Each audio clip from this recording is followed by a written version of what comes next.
My name is Cynthia Hink. I work for Bluebird Incorporated.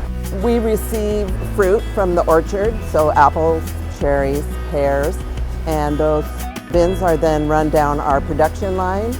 We use compressed air in a number of areas in our facilities. As the fruit travels underneath the color sorter and is size, it is then designated to a certain drop, and the air solenoids are then jetting off the fruit into a flume. Then it moves to a packing table. We also use the air in our full box lines for traffic cops and merging boxes onto full box conveyors.